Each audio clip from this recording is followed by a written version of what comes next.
Hola chicos, ¿cómo están? Hola, profe. ¿Cómo van? A ver, voy a subirles un cachito el volumen, yo ando bajito, bajito. Bueno,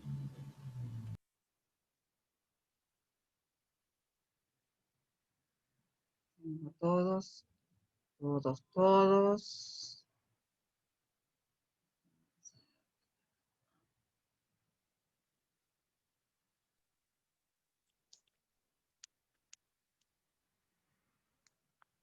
¿Se olvidó también? ¿Me escuchan?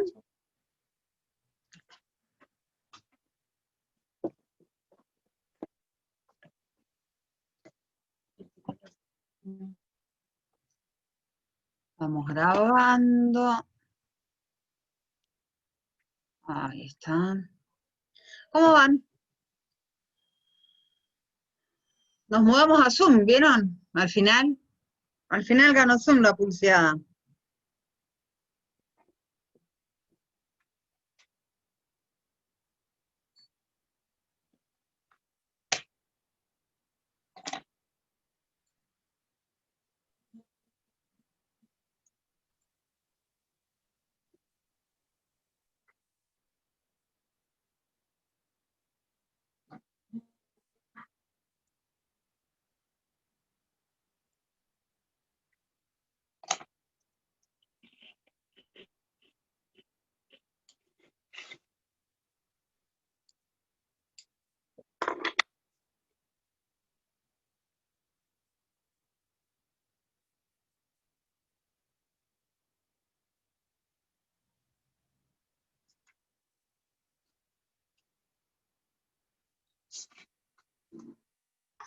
Tengo que calcular, yo la masa.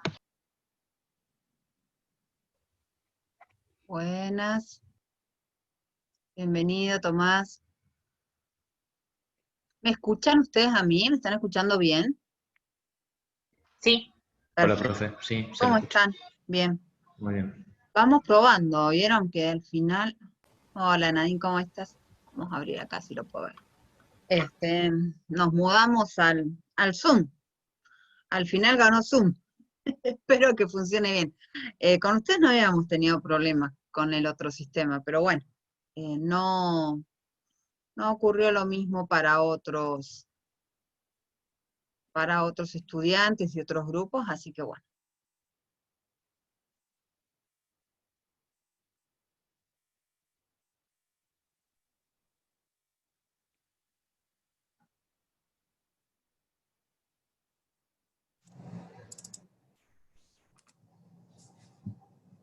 Vamos a esperar un cachito. Lo que tiene esto es que vamos ingresando tardamos como siempre un cachitín más, ¿no? En el ingreso. Va perdiendo, se pierde un cachito de tiempo. Pero bueno, lo que vamos a hacer, si les parece, empezar a entrar como hicieron algunos, entrar unos minutitos antes de menos cuarto, así no perdemos tanto tiempo en el ingreso. Sí, y bueno, y la tolerancia vamos a esperar a 10 minutitos como mucho y arrancamos, porque si no se nos hace corta la clase después. Tenemos que terminar justito, porque después tienen otro profe. Ustedes tienen otro curso ahora, ¿no? Después, o ya está, conmigo ya terminan. No, este fue el último, profe. Ah, está bien, está bien. Sí. Bueno, nos vamos a quedar hasta las 9 de la noche, total. Bueno. Hola, profe. Buenas ¿Cómo tardes. estás, Mauro? ¿Bien? ¿Todo bien? Bueno, quería agradecerles que ahí se animaron algunos de los presentes a participar a ver, de del glosario que teníamos ahí, sí que habíamos armado. Es un espacio que va a quedarles abierto, porque la idea es que se animen a buscar información, que no se queden con las dudas con respecto a algunas palabras, y si por ahí entienden las palabras, todas las entiendan, o sea, o les son conocidas, pero les hace ruido cómo suena o qué es lo que quiere decir en una frase, y bueno, vayan a buscarlos. Ustedes tienen una ventaja enorme, que es que tienen a internet, chicos. Entonces, al tener internet, ante la primera duda, lo único que tienen que hacer es ir, agarrar, buscar qué me quiere decir este autor. Incluso pueden buscar qué quiere decir fulano de tal, y por ahí les sale alguna explicación. Hay todo ahí. Y es importante, hola, bienvenida. Es importante que lo que hagan, que se acostumbren a buscar eso, porque muchas veces las palabras cambian de sentido según el contexto y según el autor. Y entonces después uno entiende las cosas desde el lugar que uno conoce, y después resulta que en realidad no entiende nada, o sea, porque está forzando la comprensión. Así que permítanse buscar y permítanse compartir con sus compañeros eso que vayan a averiguar. Yo siempre les comento, o sea, a mí me pasó una anécdota muy particular. Cuando yo estaba estudiando, década del 90, para poder rendir un final tenía que hacer una investigación, X. Y me llevó 6 meses preparar la investigación sobre ese tema, porque tuve que ir a las bibliotecas, y tuve que encontrar los diccionarios especializados, etcétera, etcétera, etcétera. Después de un tiempo, eso quedaba en biblioteca y recibo un mensaje vía Facebook de un estudiante que estaba retomando esa investigación para hacer una presentación, también en la misma universidad. Entonces, yo le paso el material y le digo, pero fíjate si no lo levantás directamente de internet, porque yo me había tenido que ir a la biblioteca del Congreso, archivos. En internet debe estar, yo tenía toda la bibliografía igual, obviamente, por la investigación. Me pongo a buscarla, 24 horas me llevó a encontrar todos los materiales que estuve 6 meses leyendo. Así que agarré y le dije, ni siquiera, o sea, porque incluso hubo obras completas que me las tuve que leer todas para poder encontrar eso que yo estaba buscando. Y no solamente estaba el PDF, sino que cuando vos te metés al PDF pones buscar conceptos y te va tirando los conceptos, y bueno, nada.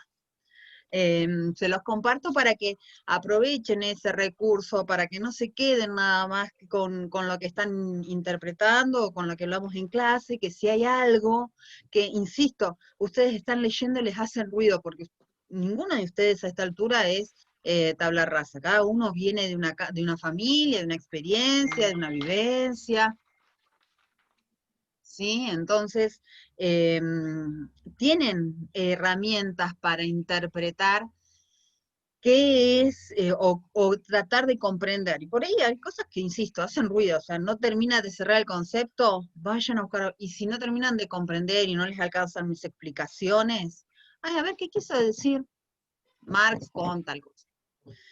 Y si lo encuentran, compártanlo, porque seguramente hay alguien que les va a venir bien, a todos nos va a venir bien, todos aprendemos un poco.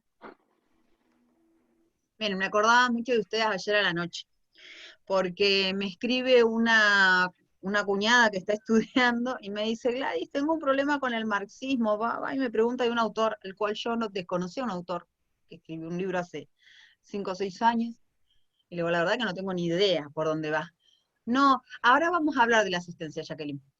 Y resulta que una de las cosas que, le digo, bueno, compartamos el texto. Y ahí empecé a encontrar cosas que yo había encontrado en otros autores, pero muy tiradas así de los pelos, muy como investigaciones muy recientes. Claro, hace 20 años que las había leído. Me fui a ver si estamos todos los que tenemos que estar, faltan 10 alumnos a ingresar. Bueno, y la cuestión es que nos pusimos los dos así también vía Meet, y empecé a encontrar un montón de cosas que me parecieron súper interesantes, que ustedes zafaron porque yo no lo puedo incorporar en el cuadernillo. Pero en cualquier momento... La profe lo va a empezar a decir en clase. Así que apúrense para rendir el examen, porque ese texto está muy interesante para trabajar. A ver si están todos. No tengo a nadie en espera. No, parece que no. Bueno, vamos a ir arrancando, ¿sí? Después supongo que alguien se irá sumando con el tiempo. Respecto de la asistencia, les comento cómo es el tema de la asistencia. Lo que tiene Zoom y este tipo de plataformas así es que han generado, creo que más por la necesidad y por el uso que le estamos dando a los docentes, herramientas para registrar quién participa. Así que no les voy a tomar asistencia, no les voy a decir, Cande, estás, Karen, estás, porque ustedes ingresaron y quedan un registro en el Zoom. Termino la clase, termina de procesar la clase, que también se está grabando, vamos a ver cómo funciona, y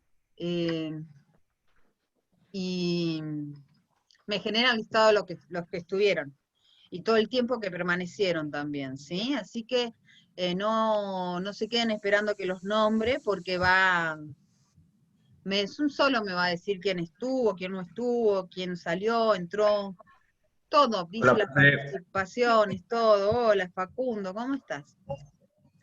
Muy bien. Así que bueno, vamos a comenzar, ¿sí? Así no nos apura el tiempo después, a ver si tenemos todos. Bueno, si alguien Profe, una aparece. consulta. Sí, ¿quién me habla? Ah, ¿cómo estás, Damaris? Bien. Sí, dime. Entré para hacer el foro obligatorio Sí. y no sé, para responderlo tengo que poner directamente donde aparece usted y dice responder. ¿Ahí lo respondo? Abajo, ¿viste cuando abrís? Abajo tenés Ujú. un cosito que dice responder. En una de las listas dice responder. Y ahí tenés que hacer clic. Ah, lo mismo me pasó a mí con el foro de presentación. Exacto. Sí. Abajo dice responder, hacen responder. Y ahí incluso no me fijé, pero en algún momento apareció una consigna que decía, si querés ver la respuesta de otro, tenés que responder vos primero, una cosa así. Sí, también me pareció eso. Exacto. Sí, sí, sí. Así que ese foro funciona así, el foro de dudas no, en el foro de dudas hacen clic en el botón que dice añadir temas y ahí van compartiendo sus dudas, ¿sí? Bueno, Pasa que arranquemos. esta Sí. plataforma es mucho más actualizada que la de los años anteriores. Tiene La un montón de plataforma de antes chiches, tiene claro, un la montón. plataforma hace 2 años atrás era una boludez. Sí, no, está buenísima. Yo voy aprendiendo, yo le venía buscando a la vuelta un montón de cosas, yo estoy feliz, estoy como nene con chiche nuevo, les digo, ¿sí? Así que, no, pero me parece que hay un montón de herramientas que nos van a ayudar, incluso si estuviéramos trabajando presencialmente las usaría, porque son herramientas que ayudan muchísimo a mantener el ritmo de trabajo y a compartir y demás. Bueno, ahora sí, arranquemos, no veo que ingrese nadie más, si ingresa alguien más me dirá la pantalla seguramente. ¿Dónde estás? ¿Dónde estás?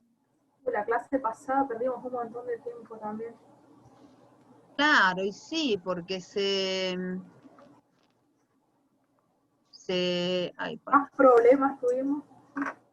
hubo muchos problemas, la verdad que sí, tristemente. A ver.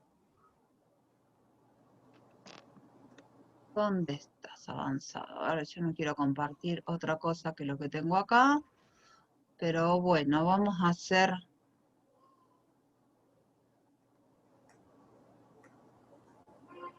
Ahí. Ahí está. Ahí ven las placas, chicos. Lo que dice positivismo, conservadorismo y todo Sí, eso, ¿lo profe, ven? se ve. Genial. Sí, profe, se ve. Bien. A ver, ¿qué vamos a hacer? No. Tengo que desconectarles algo acá para que no se interrumpa la clase. Ahí. Bien, y vamos a dejar el chat por acá abajo, así si alguien me escribe, lo veo. ¿Sí? Estamos ahí como acomodando pantalla para ver si alguien escribe, porque a veces no, el chat no me salta automáticamente. Bueno, arranquemos. Lo último que nosotros habíamos visto eran las teorías de Saint-Simon y de Comte. ¿Se acuerdan? Que habíamos Sí. llegado hasta ahí. Bien. Llegamos hasta Comte, hasta Comte. Hasta Comte. Saint-Simon primero, Y Werner. Comte después. Exacto. Ambos tienen en común que eran conservadores, autoritarios, ¿sí? Que pensaban a la ciencia de la sociología que es un invento, un término inventado por Comte, como una herramienta al servicio de la clase dominante. ¿Qué quiere decir la clase dominante? La clase que tiene cierto poder económico y que va a permitir o que va a tener la posibilidad de mantener el control de lo que pase a nivel social. Porque es importante para estas clases sociales mantener el control del Estado, en todo caso, o tener herramientas para tener el control de la sociedad, básicamente para poder mantener una arregla o a ritmo el resto de la sociedad. ¿Qué es lo que habían descubierto ambos científicos, tanto Saint-Simon como Comte? Que el capitalismo tenía, como otros instrumentos de dominación anterior, ejercían una opresión sobre el resto de las comunidades, o el resto de los miembros de la sociedad. La diferencia es que el sujeto que era víctima de esa opresión, en este caso el proletariado, es un agente vivo. En el caso del feudalismo, el siervo era pasivo, aceptaba las reglas y rara vez se rebelaba o se levantaba o se negaba a cumplir los mandatos del señor feudal. Pero en el caso de el obrero, del proletario, no, este proletario se une, se acomoda, se agrupa, toma fábricas, secuestra empresarios, ¿sí? Presiona por la jornada laboral, presiona por el derecho y por las condiciones laborales. No es tan fácil de llevar de las narices, entre comillas. Entonces, ambos son conservadores, piensan en un gobierno autoritario, se piensan a sí mismos como creadores de una herramienta al servicio del gobierno. Ambos desarrollan su teoría en Francia. Ahora bien, esta mirada positivista de la que vienen ellos, ¿sí? Esta mirada positivista de la que vienen ellos tiende a expandirse también al resto de lo que es Europa. Y empieza, en todo caso, a surgir una especie de hermandad, podríamos decir, o línea de pensamiento entre el positivismo, el conservadorismo y el liberalismo. ¿Por qué esa situación? ¿Por qué esa línea o continuidad?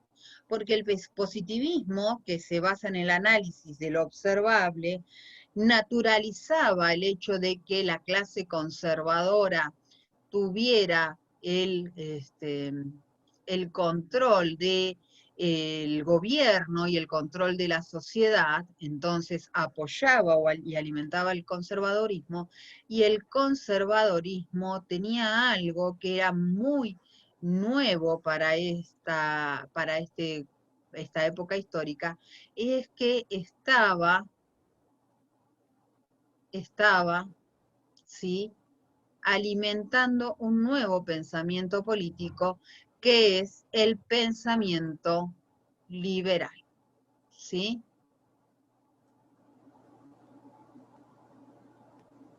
El pensamiento liberal.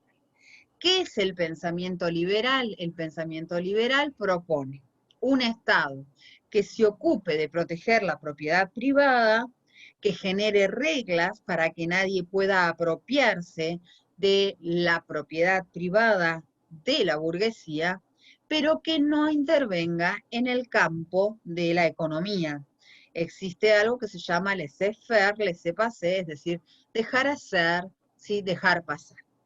Esto es importantísimo porque si bien el Estado te limita o te lleva preso porque te quedaste con, por decir algo, la pala de alguien, no interviene si ese dueño de la pala te obliga a trabajar por un plato de comida, porque eso es una transacción económica. En todo caso, lo que te dice es parte del negocio, es parte de la regla del capitalismo. Entonces, volviendo a esta mirada capitalista, ¿sí? volviendo a esta mirada capitalista, entonces, y liberal, lo que vamos a empezar a encontrar es que desde las ciencias sociales, no solamente en Francia, sino también en otros territorios, como es Inglaterra, van a aparecer una serie de teorías conservadoras que lo que van a hacer es justificar justamente la dominación del hombre por el hombre, o en todo caso, la dominación de los pueblos sobre los pueblos. ¿Qué es lo que va a plantear, por ejemplo, Herbert Spencer? ¿Qué es lo que va a plantear este señor?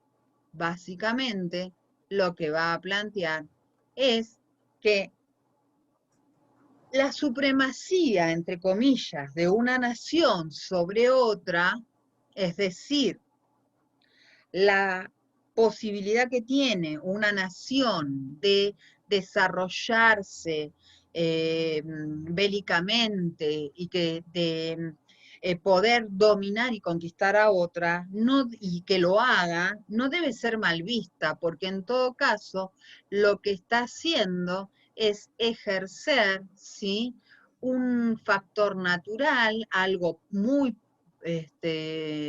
algo que debe ser, que es natural que suceda, que es nada más ni nada menos que la supervivencia del más apto. Este pensamiento conservador, entonces, lo que hace es tomar la idea de Darwin, que es una idea que explica la evolución de las especies, y que dice que las especies que sobreviven y preponderan en el tiempo son aquellas que tienen la capacidad de adaptarse y de poder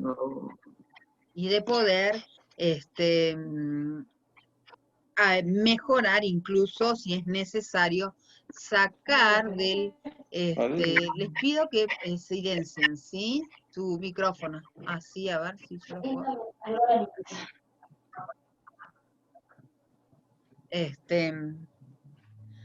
La idea es entonces que si a nivel natural las especies predominan o se extienden a lo largo del territorio y del planeta porque son el resultado de la supervivencia y de la superación o la capacidad de adaptación, es decir, son más aptos para sobrevivir, a nivel social. Chicos, les pido porque hay alguien que tiene el micrófono abierto y está entrando el audio, ¿sí?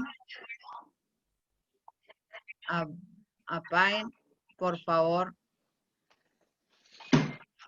Profe, yo creo que usted lo puede silenciar a todos. Lo estoy buscando. Ahí. ¿Quedó? Ay, no quedó. No, sí. Está tomando. ¿Ustedes me escuchan a mí? Sí, profe.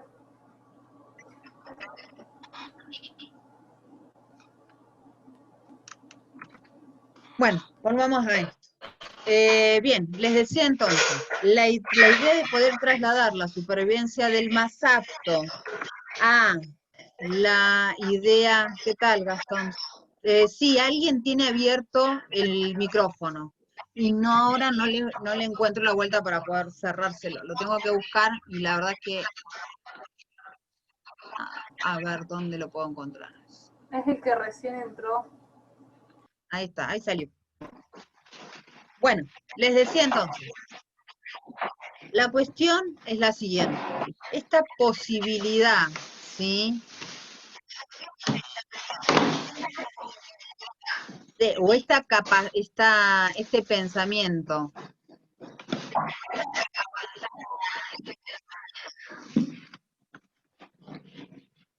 de trasladar lo natural a lo social, lo que hace o lo que termina produciendo es la naturalización de... A ver si yo lo puedo cerrar.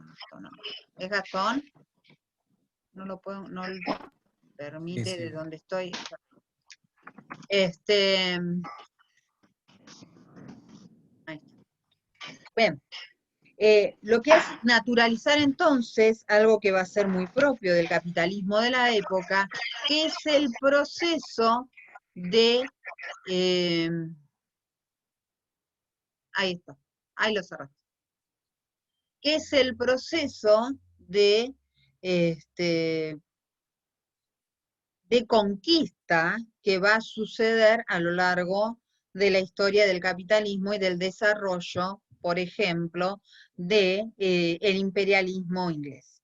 Una de las cosas que va a suceder, por ejemplo, o que va a enrolarse dentro de este pensamiento o de esta extensión, ¿sí?, del capitalismo y la conquista del el desarrollo imperial, va a ser, por ejemplo, las invasiones inglesas, ¿sí? Las invasiones inglesas de, de 1807, 800, sí, de 1806, tienen que ver justamente con la búsqueda de expansión de mercado para vender.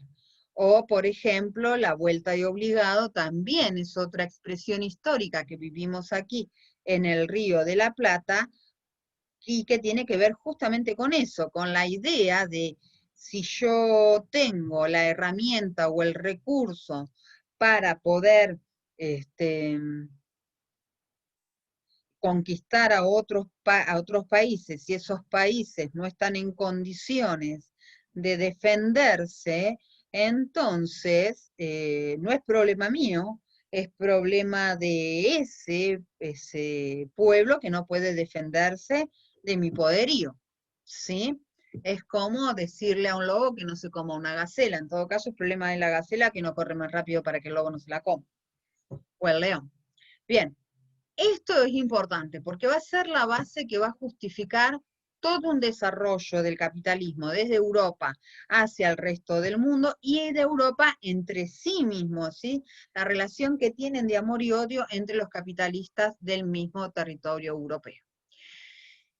Dicho esto, vamos a avanzar un poco más y vamos a seguir transitando por Europa y nos vamos a mover y nos vamos a correr hacia Alemania. Alemania tiene una particularidad, que ellos tienen como una tradición de pensar, de analizar, de revisar los hechos sociales y sostenerlos o interpretarlos como alejados o distantes de las ciencias naturales. Es por eso que lo que ellos proponen, ¿sí?, es una mirada distinta del positivismo, que es lo que nosotros veníamos viendo, que supone que uno puede trasladar la mirada natural o la de las ciencias naturales a lo social, y también van a tomar distancia del marxismo, que es algo que vamos a ver en breve, ¿sí?, que supone que la sociedad está determinada por una base económica, es decir, que cada sociedad. Ahí ya no te puedo resolver, Rodríguez. Gastón, el audio, ¿sí? Más no puedo gritar. A ver ahí, lo subo un cachito más. Bueno, entonces, lo que les decía, ¿sí? Que la mirada alemana propone romper con estas corrientes, una, porque viene de las ciencias naturales y omite la particularidad de la sociedad, y la otra porque se sienta en la economía y olvida algo que es muy propio o que es muy específico, ¿sí?, de la sociedad, y que es el resultado, en todo caso, de una construcción social. Por eso es que el historicismo, que va a dar herramientas también para pensar a algunos pensadores clásicos, especialmente a Weber, ¿sí?, o vamos a tener ahí un representante interesante, lo que va a proponer o lo que va a decir o que les va a decir al resto de las teorías es: señores, ustedes se están equivocando, las consecuencias o lo que hacen las sociedades o la respuesta que dan las sociedades no son ni más ni menos que el resultado, ¿sí?, que el resultado de la resolución de problemas políticos. Dicho de otra manera, ¿sí? La sociedad es el resultado de una lucha ideológica.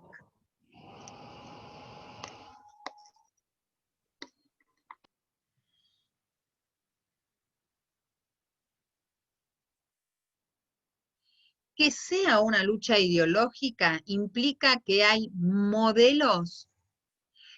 Trata de salir y volver a entrar por las dudas, Gastón, ¿sí? Porque de acá no puedo hacer más. Subí el volumen todo como para ver si mejoraba. Salí y volví a entrar por las dudas, dale, a ver si le enganchamos mejor. Bien, ¿qué significa esto de la lucha ideológica? Básicamente que lo que va a pasar es que históricamente se van a enfrentar dos modelos de sociedad, 2, 3 modelos de sociedad, ¿sí? Y el que triunfe va a ser el que va a terminar imponiendo las reglas de funcionamiento o de resolución o orden social. Por lo tanto, dicho esto, cada sociedad, frente a un mismo evento o a una misma situación, va a reaccionar distinto. O una misma sociedad, frente a hechos similares, va a reaccionar distinto. Pienso en Argentina, por ejemplo, que ha tenido 1.000 inconvenientes económicos, pero solamente cuando, cuando de la Rúa o las medidas de Domingo Cavallo cerraron el acceso a las cuentas bancarias y al ahorro y pusieron un límite de uso del dinero, fue cuando al pueblo se le dio y se levantó y terminó expulsando un presidente constitucional.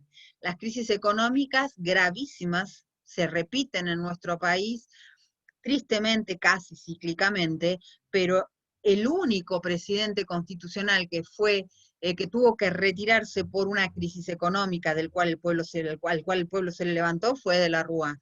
Podría haberse levantado antes, no lo hizo. Antes las resoluciones o las soluciones que se fueron dando, y esto de soluciones en comillas, ¿sí? La forma de resolver algunos planteos, o algunas condiciones, algunos contextos históricos, fue tomada por la clase dominante, por la clase que tenía el dinero, por la clase que administraba las empresas, y terminaba, ¿sí?, impulsando un golpe de Estado. Bien, entonces, ¿qué es lo que va a decir? Con esto vamos como avanzando en distintas perspectivas para poder responder distintas formas o visiones de cómo es la sociedad. El positivismo ya lo explicamos, estamos en el historicismo, que es la mirada histórica, que es la que se sitúa justamente en lo que sería propio del ser humano y que eso lo vuelve en cierta medida impredecible.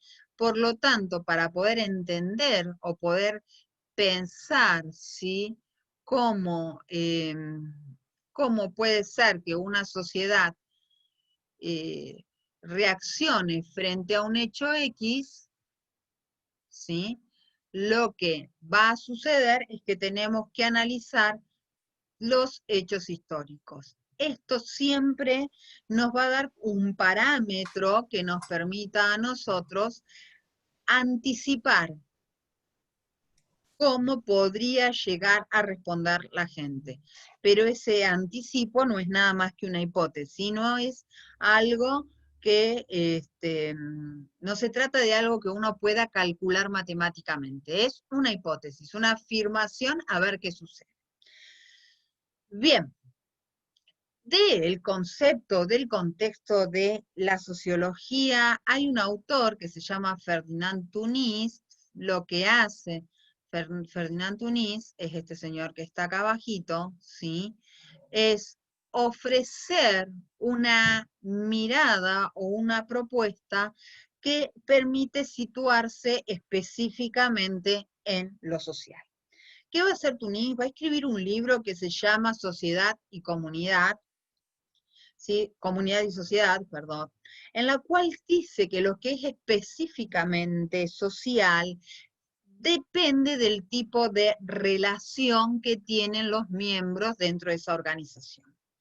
Y esa relación comunitaria por un lado y social por el otro, establecen distintas reglas de funcionamiento. Mientras la que proviene de la comunidad es justamente aquella que es más mecánica, que es el tipo de relaciones que yo establezco con los más cercanos, con mi familia, mi grupo de amigos, los que me crían, ¿sí? El barrio. La sociedad requiere de mí otro tipo de comportamientos y otro tipo de interrelación. Y se vuelve mucho más compleja. Y requiere de mí muchos más conocimientos para poder moverme exitosamente. Lo que va a suceder entonces con la comunidad y con el concepto de comunidad y sociedad es que va a ser tomado por Durkheim, ¿sí? Que lo tenemos acá abajo, y lo va a transformar en dos instrumentos o dos conceptos que van a ser claves en su teoría. Una, la solidaridad mecánica, y otra, la solidaridad orgánica. No los voy a desarrollar ahora los conceptos porque no la tengo, a ver, no la tengo a ella como intentando entrar, a María Paz. No tengo a nadie en espera.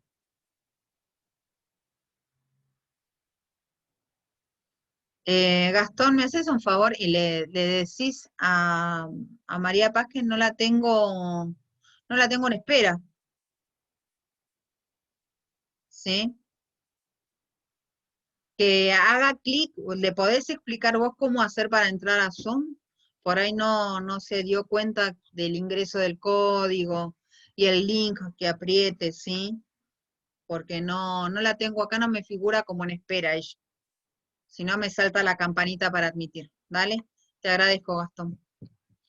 Bueno, entonces, no voy a relatar ahora, no voy a detallar la idea de solidaridad mecánica y orgánica porque lo vamos a hacer en un minuto cuando hablemos de Durkheim. Y el otro autor que se va a enrolar también en la sociología clásica, pero que es por su carácter conservador, ¿sí? Va a ser Weber, que también va a generar una serie de conceptos que son los tipos ideales de los cuales también vamos a hablar cuando nos toque entrar, a llegar ahí. La cuestión es que el historicismo, si bien viene de otra mirada, de otra perspectiva, aporta ideas para que esta sociología positivista, naturalista que había nacido en Francia, se corra, ¿sí? Y empiece a incorporar perspectivas de carácter social o propiamente social. ¿Y quién va a ser o quién va a dar el gran paso de esa sociología positivista a una sociología propiamente social? Va a ser nada más ni nada menos que el señor Durkheim, ¿sí? Emil Durkheim, fíjense las fechas, llega a este mundo cuando toda la convulsión, cuando todos los cambios de la Revolución Francesa y de la Revolución Industrial empiezan a asentarse y empiezan a dar, a generar las bases de la sociedad que vivimos hoy. Entonces, lo que él va a intentar explicar es cómo es posible que una sociedad, más allá de algunas situaciones históricas, pueda mantener el orden. Y ese va a ser, en todo caso, su gran su gran preocupación y su gran objeto de estudio es explicar cómo es posible sostener el orden en la sociedad. Retoma la preocupación de Comte y de Saint-Simon, pero esta vez lo va a tratar de explicar o lo va a tratar de resolver desde otro lugar que es el de la estadística. ¿Sí? Que es el de la estadística. Bien, entonces, ¿qué es lo que nos va a plantear a nosotros Durkheim? Que existe algo, ¿sí? Nos va a decir que existe algo que se llama hecho social. Ese hecho social del cual va a partir va a ser, primero, su objeto de estudio, y segundo, va a tener una particularidad y va a ser que es observable e identificable. ¿Y cómo nos damos cuenta de que existe un hecho social? Porque el hecho social es aquella forma de pensar, sentir y actuar que viene desde afuera y se impregna en el sujeto, toma al individuo, lo presiona, ¿sí? Y lo obliga a actuar en consecuencia. Un ejemplo de hecho social podría ser la religión, por ejemplo, que la mayoría de nosotros adoptamos la religión que nuestra familia nos hereda, al menos en los primeros años de nuestras vidas, ¿sí? Bien, eso es un hecho social, y la particularidad que tiene es que se repite en todo, a lo largo de la vida y por la conducta de distintos sujetos, y que no los puedo ligar a una situación biológica o a un factor natural, como por ejemplo sería el alimentarse. Y para poder chequear y comprobar de que ese hecho social, que es un dato observable, que es un hecho evidente por su repetición, lo que va a aplicar Durkheim es la estadística.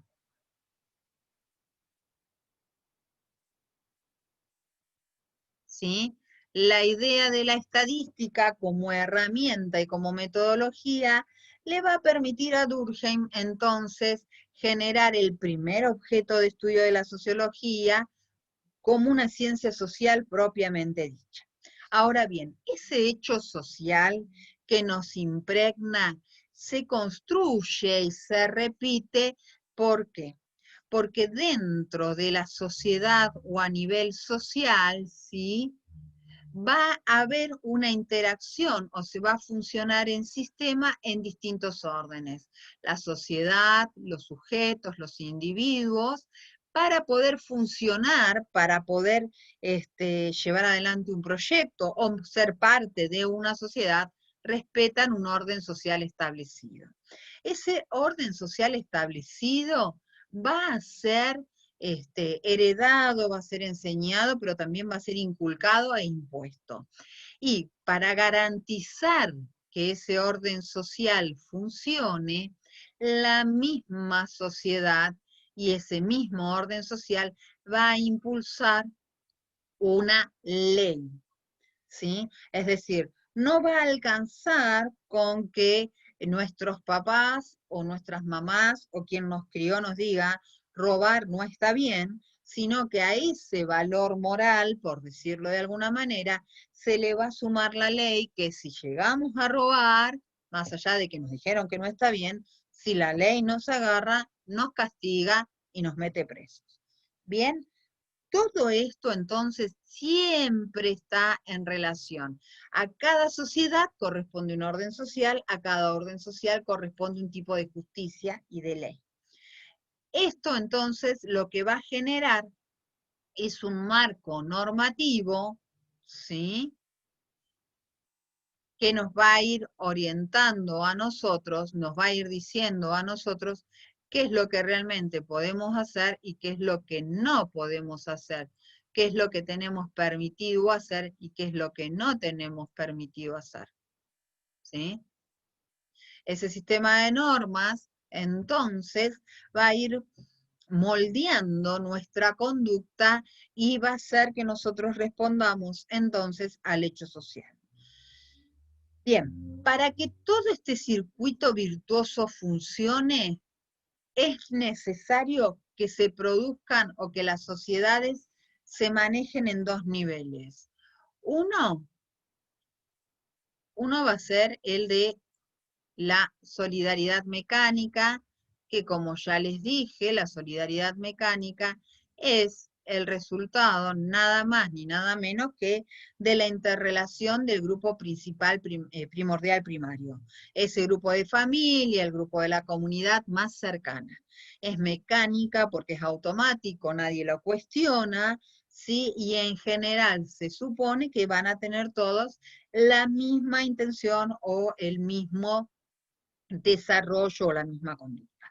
A eso se le suma, ¿sí?, la solidaridad orgánica, y esa solidaridad orgánica es la solidaridad social, y esa sí es más compleja, porque ahí es el espacio donde comulgan, donde se encuentran las distintas comunidades de una sociedad. Entonces, mi familia, por decir un ejemplo hipotético, ¿no? Mi familia viene del catolicismo y de las costumbres católicas. Ahora, yo rompo el entorno social, salgo del entorno social y empiezo a participar del jardín o de la escuela. Y en ese contexto me encuentro con personas que vienen de otras religiones, de otras prácticas culturales, o incluso me puedo llegar a encontrar con personas que no practican ninguna religión. Para poder convivir con esas otras formas de entender la religión o la existencia de Dios, es necesario generar, ¿sí?, un contrato o contar con una serie de normas que a mí me hagan funcionar y operar de manera orgánica, es decir, ordenada. La idea de solidaridad en este caso no tiene que ver con la idea de la empatía o la preocupación por aquel que la está pasando mal, o con los actos solidarios como las campañas que nosotros sabemos escuchar. El concepto de solidaridad, acá en todo caso, implica la relación mutua que tienen que tener entre los miembros de una sociedad. Si la solidaridad mecánica se rompe, es decir, el grupo inicial se rompe, vamos a tener un individuo que la base mínima, según Durkheim, la base mínima de su existencia social va a estar quebrada, porque no le van a haber enseñado las primeras pautas sociales. Pero si la solidaridad orgánica se rompe, estamos frente a una revolución. ¿Por qué? Porque la solidaridad orgánica, vamos a la Revolución Francesa, se sostenía no solamente porque el rey era rey, sino porque la burguesía y los sans-culottes, la clase más pobre, también quería que el rey gobierne. ¿Sí? Y ahí no había ninguna cuestión de empatía o caridad, simplemente todos sostenían y estaban de acuerdo, hasta que llegó 1789 y ya no quisieron más que los gobernara la monarquía, ni tanto los burgueses como los sans-culottes. ¿Y qué pasó con la monarquía? Les cortaron literalmente la cabeza a todos. Bueno, entonces, lo que propone Durkheim es revisar cómo funciona el hecho social y cómo reforzar el hecho social para garantizar que el orden funcione y que la sociedad se mantenga en un equilibrio de estas características, solidaridad mecánica y solidaridad orgánica. Ahora, ¿cómo demuestra Durkheim que ese hecho social impacta en la conducta del individuo y al impactar en la conducta del individuo modifica o sostiene el orden social? Lo justifica o lo explica a través de un hecho que podría pensarse que es de carácter individual, pero en realidad lo que termina demostrando Durkheim es que es de carácter o una consecuencia social. ¿Por qué va a ser una consecuencia social? Porque él va a decir que el suicidio, eso que nosotros estamos acostumbrados a pensar que es el resultado de una decisión individual, es en realidad la ruptura de alguno de estos tipos de lazos solidarios del sujeto con el entorno. Entonces, cuando yo pienso en el suicidio egoísta, lo que estoy hablando es de una persona que siente que no tiene nada que ver con ese entorno que lo rodea, no se siente contenido y se aísla de su grupo y de su sociedad, se mantiene al margen. Puede ser un suicidio metafórico, ¿sí? Las personas que viven en la calle, que viven aisladas, que no se incorporan al régimen social, o puede ser un suicidio literal, ¿sí? Que se mate. Otro suicidio o otra acción de suicida que reconoce Durkheim y que es interesante es el suicidio altruista. La idea del suicidio altruista no es un dato menor. ¿Por qué? Porque este suicidio altruista tiene que ver justamente con todo lo contrario a lo que veíamos en el egoísta. El altruista tiene bien arraigado la idea de la solidaridad mecánica y la solidaridad orgánica. Entonces, ¿qué es lo que hace este sujeto? Convencido de que su sociedad vale la pena, entrega su vida. Y el ejemplo que va a encontrar Durkheim es, por ejemplo, la de los soldados. En el contexto en el que nace Durkheim, Europa estaba en permanente guerra, ¿sí? Cuando Francia no se peleaba con Alemania, Alemania se peleaba con Inglaterra y así. España también, ¿sí? Europa era un arsenal permanente. Entonces, la pregunta del millón de Durkheim era, ¿a quién se le ocurre, sabiendo que tenés muchas posibilidades de morir, sabiendo además que no vas a ser recompensado económicamente, porque no eran ejércitos profesionales que tenían un sueldo garantizado, sino que se enrolaban voluntariamente y que pase lo que pase? La pregunta de Durkheim era, ¿a quién se le ocurre hacer eso? ¿Sabés que tenés un 95% de posibilidades de morir en el frente y te enrolás igual? Y la respuesta que encuentra Durkheim es que esas personas tienen un fuerte lazo con su entorno social. Y por último está el anómico. El anómico lo que hace, ¿sí?, es reconocer que las normas existen, pero entiende que no son para él. Es decir, que como que están por encima de esa sociedad y no se emparentan, no aceptan lo que la sociedad les pide. Consecuencia de esto, terminan también suicidándose, ya sea literalmente o por aislamiento. Bueno, acá resumida la idea o la propuesta de Durkheim, ¿sí? La pregunta que yo les voy a hacer a ustedes, y vamos a abrir un poquito acá el juego, a ver quiénes están en el listado, a ver, quiénes están presentes. A ver, ¿a quién me querrá responder, che? ¿Quién tiene ganas de responderme? Si después de todo lo que hablamos, de todo lo que dijimos, Nadine Fernández, ¿sí? Decime, de todo lo que dijimos, ¿qué considerás vos? ¿El lenguaje es o no es un hecho social?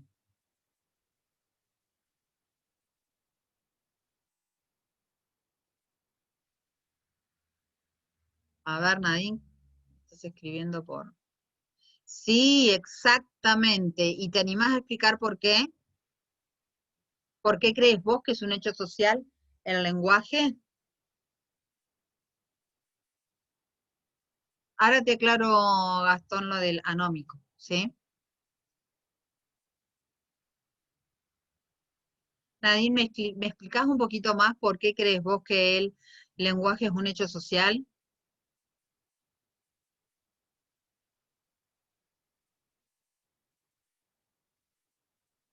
Se fue, ¿qué pasó con Nadine? Bueno, no, estás, ¿verdad? No te fuiste, no te fuiste. Bueno, habilita el micrófono, Nadine. Así me lo contás, ¿vale? Mientras tanto voy a explicarle o voy a recuperar a la preconsulta de Gastón. Dice, no me quedó claro el último, profe. El último lo que tiene que ver es con esas personas que saben que hay reglas, ¿sí? Que hay reglas establecidas, que hay que respetarlas, o que en todo caso nos ayudan a nosotros a mantenernos dentro de un orden social. Y aún así van y las rompen. Y las rompen exprofeso, ¿sí? Las desconocen exprofeso, a propósito, porque sienten que esas reglas no son para ellos. Estoy pensando un ejemplo que sea más claro para nosotros. Acá están, ahí responde lo del idioma, dice que es porque nos enseñan desde chicos. Exacto, muchas gracias. El lenguaje es el mejor ejemplo del hecho social. Y estaba pensando, Gastón, en que, por ejemplo, hoy no, ya no es un problema, pero en el contexto en el cual escribió Durkheim, que una mujer pasado los 25 no estuviera casada era un problema social. Pero era todavía un problema peor que la mujer decidiera no casarse. Eso era lo más irreverente del mundo, ¿sí? Cuando una mujer decidía, optaba por no casarse, lo que estaba haciendo desde la mirada de Durkheim era incurrir en una especie de suicidio anómico, porque quién iba a querer a una mujer que no se quisiera casar, ¿sí? Y eso lo marca el contexto histórico, ¿sí? Y una persona que roba también, por ejemplo, ahí tenemos otro caso importante, o sea, una persona que sabe que está cometiendo un delito y es sancionado una y otra vez y lo insiste, bueno, esa persona es definitivamente una persona también anómica. Gracias por el ejemplo, Gastón. Bueno, avancemos un cachito más, ¿sí? Pasemos a Weber. ¿Qué nos dice Weber? Weber nos dice lo siguiente. Tomando la idea de Tunis, de que cada sociedad crea su propia forma, su propia experiencia y respuesta a los entornos, él va a decir entonces que a diferencia de Durkheim, las sociedades no están compuestas por un entramado de leyes o de normas que nos obligan a nosotros a actuar, ¿sí? Sino que con el paso del tiempo, cada vez más el ser humano, el individuo, es aquel que empieza a tomar las riendas de su existencia. ¿Por qué toma las riendas de su existencia? Básicamente porque decide qué es lo que quiere hacer. Y son sus acciones y esas decisiones que toma las que sostienen o cambian a una sociedad. Esta es la gran diferencia entre Durkheim y Weber. Mientras Durkheim dice que el orden social depende del entramado social y del orden social y cómo se construye un hecho social que impacta en el individuo, Weber va a decir, no, las sociedades se sostienen porque los individuos quieren que se sostengan. Es una decisión individual. En función de lo que los individuos desean y actúan, es decir, sus acciones, va a ser la sociedad que nosotros observemos, ¿sí? Estas acciones, entonces, van a ser las que van a determinar o para dónde va la sociedad.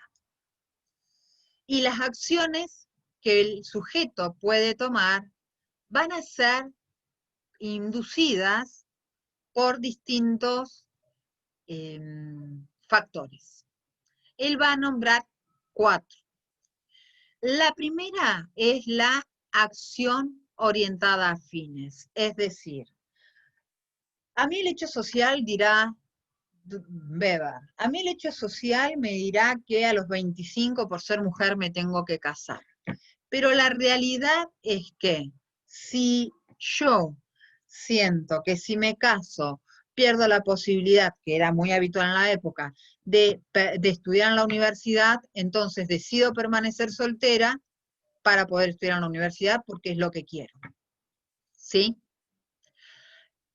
O abandono el territorio en el que vivo o cambio de modo de vida porque lo que voy a obtener en ese cambio va a ser más importante o más valioso para mí que lo que tengo ahora.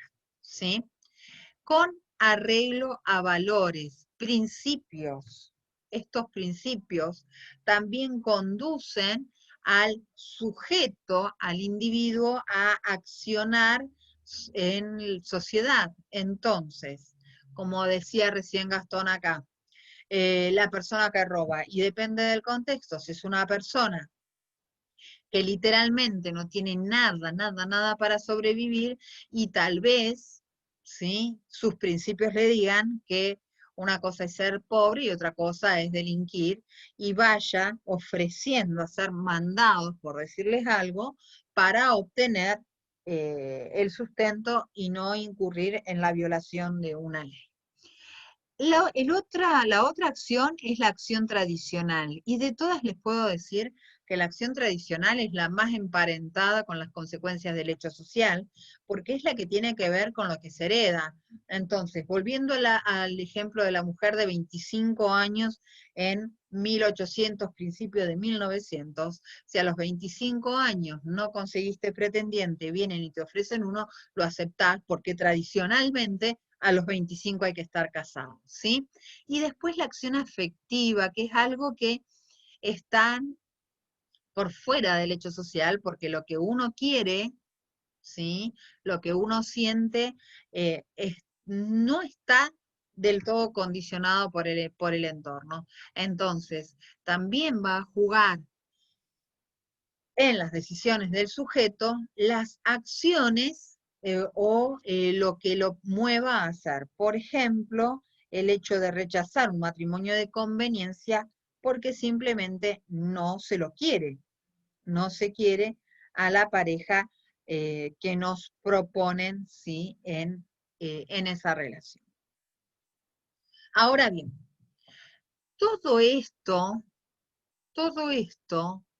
va a ser, la interacción de todo esto, va a permitirle a Weber crear o encontrar la justificación para el capitalismo. Y básicamente lo que va a hacer es romper la idea, ¿sí?, de que el capitalismo es una novedad en cuanto a sistema económico, y va a decir que la novedad del capitalismo no es cómo produce, porque de hecho anteriormente el feudalismo también fue un sistema de explotación, sino que la novedad que trae el capitalismo es que es consecuencia justamente de la acción de un conjunto de personas. Y ese conjunto de personas, ¿qué es lo que hizo? Llevar adelante nada más ni nada menos que la ética protestante.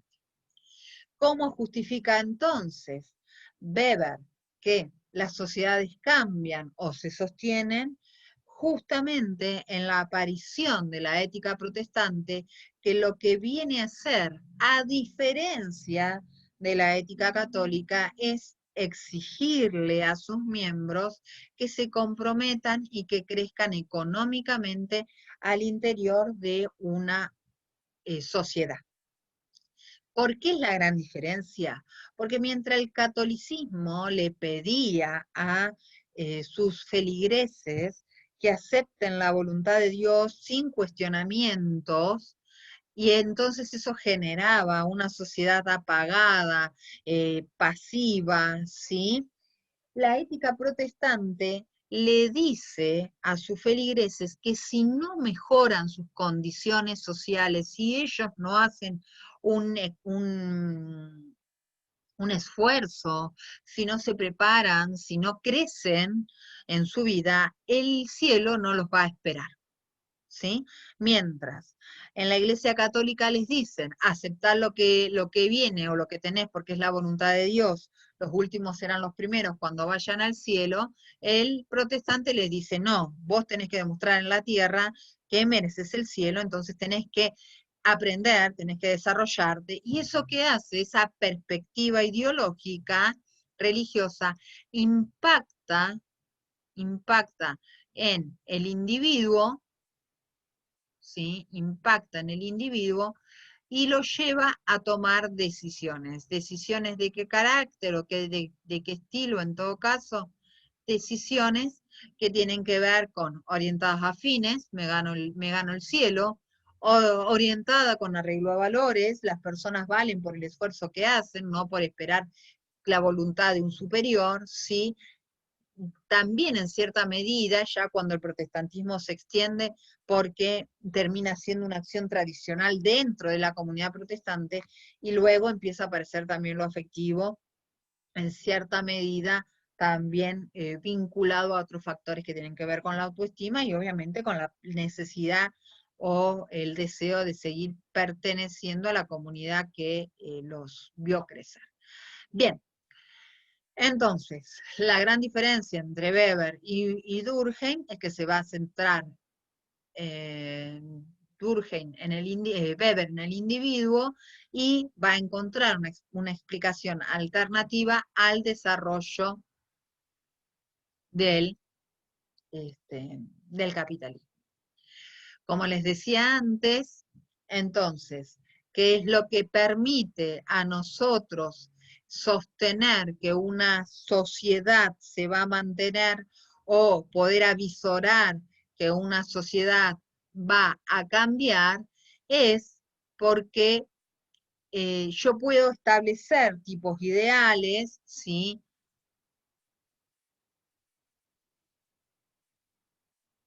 Es decir, parámetros de conducta según el grupo social, y a partir de eso voy a poder generar hipótesis de cómo van a responder. Entonces, volviendo a lo que les decía recién, un tipo ideal sería la ética católica y otro tipo ideal sería la ética protestante. Según Weber, si vos sos católico, procederías de una manera, si sos protestante, procederías de otra. Según la cantidad que haya en una sociedad de católicos o de protestantes, vas a encontrar distintas respuestas sociales. Él toma, por ejemplo, que es la sociedad que analiza, la sociedad estadounidense, que es una sociedad protestante, conformada en su gran mayoría por protestantes, y qué es lo que encuentra en esa ciudad, en esa sociedad, grandes desarrollos tecnológicos y organizacionales que superan con mucho a la Inglaterra, ¿sí?, que fue cuna de la Revolución Industrial. La pregunta es por qué Inglaterra y Europa se quedó atascada en cierta medida en desarrollos tecnológicos e industriales, y por qué Estados Unidos creció como creció exponencialmente, y qué encuentra como diferencia profunda justamente la preponderancia de la ética protestante en Estados Unidos y la ética católica en Europa. Bien, no me voy a detener mucho acá, solamente porque esta placa replica lo que ya les dije. Sí, obviamente, insistir en esto, para que las sociedades se mantengan como están, los individuos tienen que mantener las mismas acciones o mantenerse conformes con lo que vienen haciendo. Pero si eso que vienen haciendo, ¿sí?, no les satisface, entonces lo que va a hacer el individuo es cambiar la conducta y va a terminar modificando la sociedad. Entonces, dicho esto, a ver quién tiene ganas, esto los voy a dejar a ustedes, a ver quién tiene ganas de contarme o de responderme esta pregunta. Abre el micrófono o me contesta por chat, no hay problema. Profe, Diana, ¿cómo estás? sí, bien, Dime. vos. Yo creo que es porque lo que él cree es como lo que decía antes usted, como que en base al individuo son las acciones que va a tener ese individuo, y si ese individuo tiene cierta acción y varios individuos tienen cierta acción, es como se forma una buena sociedad, por así decirlo. Exacto, Diana. Agregaste lo que yo estaba esperando que agreguen, que yo no dije. La acción del individuo puede cambiar una sociedad solo si esa acción se multiplica, como dijiste vos. Y en función de esa multiplicidad de acciones es que se producen los cambios sociales. A veces para bien, a veces para mal. ¿Sí? Pero lo cierto es que la suma de voluntades es lo que termina impactando de lleno en la sociedad y produciendo los cambios que nosotros vemos. Si nosotros pensamos en la teoría de Durkheim, es bastante difícil pensar que una sociedad se modifique, porque si el hecho social siempre está retroalimentándose de las costumbres heredadas, de las leyes establecidas y demás, es difícil pensar, o en todo caso, desde Durkheim no se puede explicar el cambio social. Él va a hablar en algún momento de la conciencia social, que es lo que genera el hecho social, es decir, la responsabilidad, la concepción de cómo debemos movernos socialmente, y también va a hablar en algún momento de la corriente social, que es ese tipo de esa situación en la cual los individuos se enfervorizan, ¿sí? Se animan, da un ejemplo de pertenecer, salir de una asamblea, a adoptar la consigna de la asamblea, pero poco tiempo después volvemos a ordenarnos en ese orden social preestablecido. Dicho así, entonces es imposible pensar que una sociedad pueda cambiar, pero la historia demuestra que las sociedades cambian. Y la respuesta la va a explicar, o una de las respuestas posibles, la vamos a encontrar en la acción del individuo, ¿sí? Bueno, ahora sí, vamos a dar un salto y aunque nos queden 20 minutos lo vamos a exprimir. Fíjense en esta línea histórica cómo nosotros venimos haciendo saltitos, ¿sí? Vinimos hablando de Saint-Simon y Comte, fíjense las fechas, ¿sí? Vinimos hablando de Durkheim y Weber, todos ellos, ¿sí? Son de la sociología clásica. ¿Qué particularidades tiene la sociología clásica? Y son conservadores,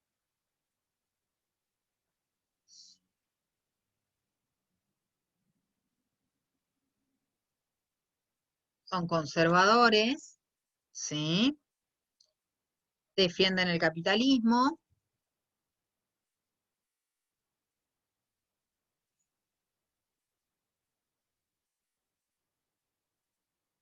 y la supremacía de la burguesía.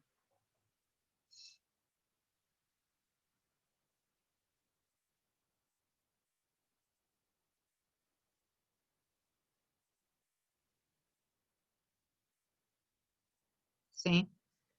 Esa es la particularidad de la sociología clásica. Pero en el medio hubo un señor, ¿sí? Que se llamó Karl Marx, o Carlos Marx, como más les guste decirles a ustedes, que lo que hizo es plantear una teoría revolucionaria que va a quedar en la historia como marxismo.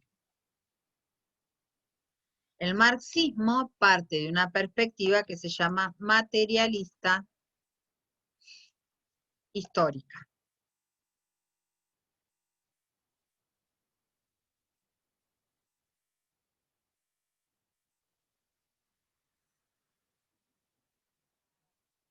¿Sí?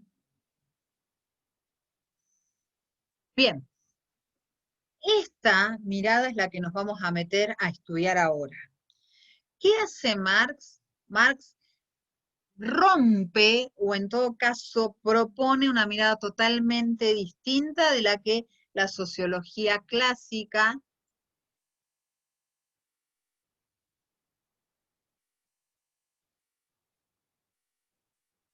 y positivista nos venía ofreciendo. Él va a decir que el resultado de las sociedades es el resultado de un desarrollo histórico, ¿sí? Consecuencia de la contradicción de clases, y en todo caso, el capitalismo es la expresión más cruda de la opresión del hombre por el hombre. Lo que va a suceder, vamos a retroceder, esta es la plaquita de presentación del texto, ¿sí? Es que Marx escribe entre 1848 y 1867. Escribe muchas obras, pero las dos más grandes, las dos más importantes que nosotros vamos a ver, son el Manifiesto Comunista y el Capital. También genera otros textos como es la crítica a la economía política. Cuando Marx hace esto, lo que genera es un material que va a ser el sustento de las organizaciones obreras. Cuando retomen por favor, a ver, ¿quién está con el micrófono abierto? Ahí está. Cuando ustedes vuelvan y retomen un poquito, repasen un poquito las clases de organización industrial, recuerden que rápidamente los obreros y el proletariado se unió, se agrupó y formó partidos políticos y asociaciones sindicales que llevaban a la exigencia de condiciones laborales aceptables. Bueno, esas ideas, o muchas de esas ideas, van a ser justamente producto de lo que Carlos Marx genera a nivel teórico. Deja una impronta tan fuerte que Durkheim y Weber, parte de su teoría, va a estar producida ¿para qué? Para desbancar o quitarle importancia a lo que Marx dice, o decir o dejar establecido que Marx está equivocado. Ahora, lo primero que nosotros tenemos que tener presente es que para poder explicar el Profe, capitalismo, sí. ¿puede volver un segundito a la diapositiva anterior? Un segundito.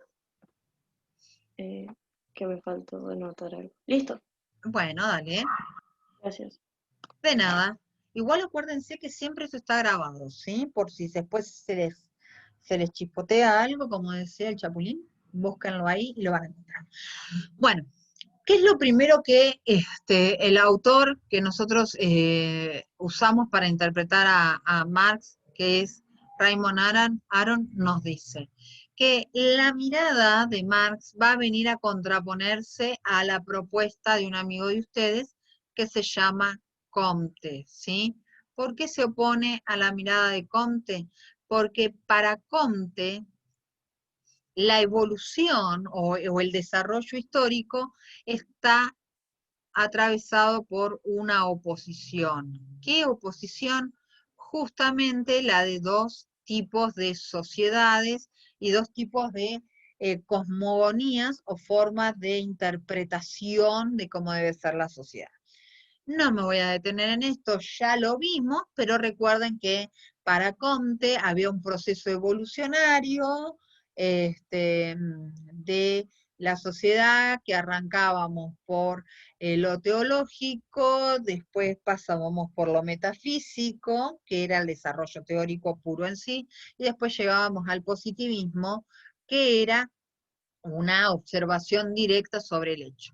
Esa idea del positivismo coloca al capitalismo como el producto de un desarrollo tecnológico y científico específico y que esa sociedad puntualmente va a tener como particularidad el conflicto, ¿sí? El conflicto, pero que es un conflicto, y en esto retoma la mirada de Saint-Simon, que es inevitable, que es una consecuencia natural del desarrollo nuevo social e industrial. Por lo tanto, si hay oprimidos, sí lo hay, si hay explotados, sí lo hay, pero ¿qué le vamos a hacer? Es como cuando yo necesito respirar, tengo que inhalar oxígeno, no me queda otro. Bueno, Lo mismo, si yo quiero un progreso en la sociedad y quiero que el capitalismo se desarrolle, entonces, sí o sí, tengo que contar o aceptar que va a haber oprimidos en la sociedad.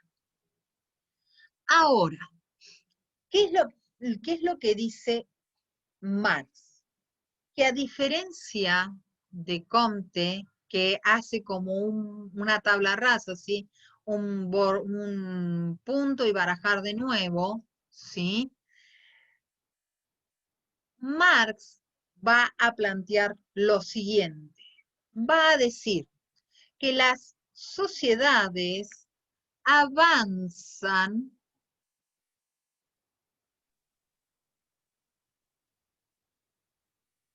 por contradicción.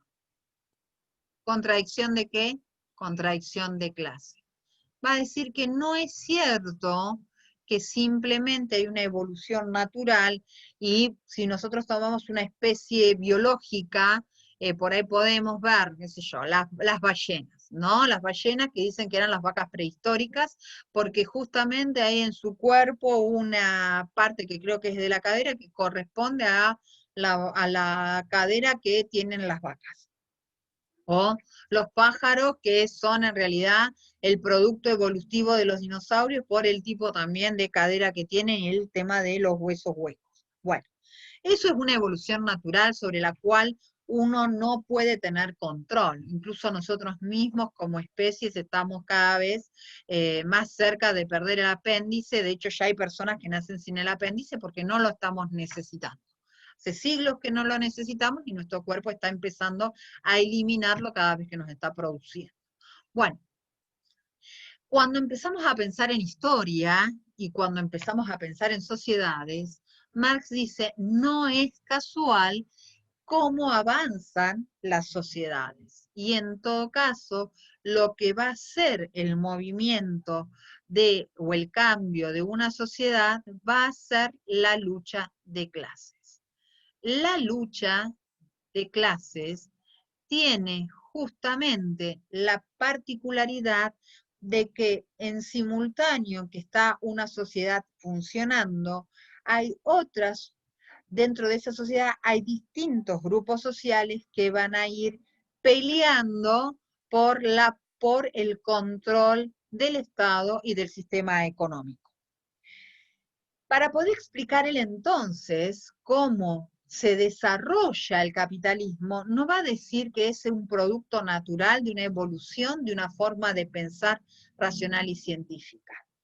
Él va a decir, para cuando el capitalismo se constituyó como sistema preponderante económico, ya había existido o ya estaba en la historia la clase burguesa.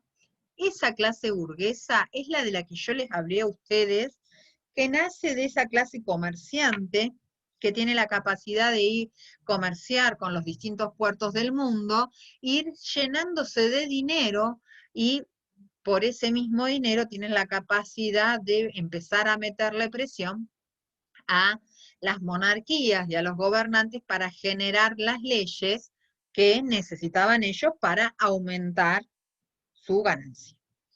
Llegado un momento, ¿sí?, en el que la monarquía o el sistema feudal ya no ofrece soluciones a esa clase que estaba creciendo, que es la clase burguesa, es cuando ese Estado, el Estado feudal, les molesta y empiezan a rebelarse. ¿Pero por qué se rebelan? No porque se dan cuenta de la opresión social general que significa la monarquía, sino porque sienten que la monarquía los limita a ellos. ¿Y en qué medida los limita? En que no pueden desarrollar el capitalismo como quisieran. Entonces, ¿qué hacen los burgueses? Los burgueses desarrollan acciones políticas con el único objetivo de controlar el Estado para poder generar y maximizar sus ganancias sin ningún tipo de intervención. ¿Qué surge de esa lucha de clases entonces? Que los burgueses corren a los feudales, se ubican en el Estado y se genera el Estado liberal. Ahora bien, eso es una decisión humana, no es una consecuencia de la evolución, porque los burgueses, como hicieron en la Revolución Francesa, algo que Marx sí estudia, ¿sí? Los burgueses, para llevar adelante el proceso revolucionario, alentaron a que las clases más bajas, los sans-culottes, se levantaran y pusieran el cuerpo en las luchas. Pero cuando llegó el momento de conformar el nuevo Estado, ¿qué hicieron? Les dijeron, no chicos, ustedes no votan, decidimos nosotros qué tipo de Estado vamos a tener. Y ahí es donde Marx encuentra, ¿sí?, el factor histórico. Es decir, hay una decisión política de mantener el control del Estado para someter al resto de la población a la opresión, a someter al resto de la población al capitalismo. Este nuevo sistema capitalista, y con esto vamos a ir cerrando, ¿sí?, lo que va a producir, por un lado, es la polarización social, es decir, que van a aparecer dos clases sociales muy fuertes, muy marcadas. Esas dos clases sociales son de las mismas de las que hablaba Saint-Simon, de las mismas que hablaba Comte, el capitalista y el proletariado, y que son las que van a entrar en puja. ¿Y por qué entran en puja? ¿Por qué entran en contradicción? Ya para ir cerrando, justamente porque para que el capitalista pueda ampliar sus ganancias, va a necesitar explotar cada vez más al trabajador, por dos medios. Uno, obligándolo a trabajar más. Dos, obligándolo a reducir su ingreso salarial, ¿sí? Entonces, y también obligándolo, en todo caso, aumentando su margen de pobreza. Bueno, vamos a dejar acá de compartir, vamos a volver a la clase. Con eso llegamos a lo que es la introducción de sí, está bien, Francisco, no hay problema. De lo que es la introducción al capitalismo. Vamos a terminar la próxima clase con el desarrollo capitalista, con el desarrollo marxista, perdón. Lo que yo les voy a ir pidiendo es que estamos bastante más cerca de terminar la unidad 1. ¿Sí? Entonces, vayan leyendo y vayan preguntando. Porque hay una cuestión. Fíjense que todos estos autores hablan de capitalismo, hablan de burguesía, hablan de proletarios, ¿sí?, y hablan de sistema de explotación. El tema es cómo lo interpretan. Y ahí es donde en general hay confusiones. Entonces yo agradecería muchísimo que usemos el foro de dudas para que ustedes vuelquen ahí todas sus dudas y las vayamos aclarando sobre el camino, y que no sea la última semana el momento en el que les exploten todas las dudas. ¿Vamos? Bueno, de lo que vimos ahora, ¿alguna duda o desean masticarlo y después lo volcamos en la, Profe, lo del foro lo pudo arreglar. ¿Lo del qué? Lo del foro, ¿se acuerda que la clase pasada Sí. teníamos problemas con eso? Sí, sí, sí, sí. Bueno. En teoría está, entren y avísenme, escríbanme chicos, por favor. Bueno. Sí, avísenme porque por ahí hay cosas. Recién hablaba con, no me acuerdo si con Damaris, que está súper evolucionada la plataforma, y en el medio por ahí hay algunas cosas que todavía están como acomodándose. Y yo antes las programaba y sabía que funcionaban, y por ahí ahora me pasa que entro y veo que no están y hay que hacer un ajuste más. Así que si no pueden, me avisan, ¿sí? Bueno, terminamos entonces. Damos por terminada la clase de hoy. Les agradezco un montón. Descansen y después pónganse a estudiar y a preguntar, ¿sí? La única forma de aprender es preguntar. Muchas gracias, un beso grande, que estén muy bien. Nos vemos. Chao, Chau, chau, nos vemos. Chau, chau.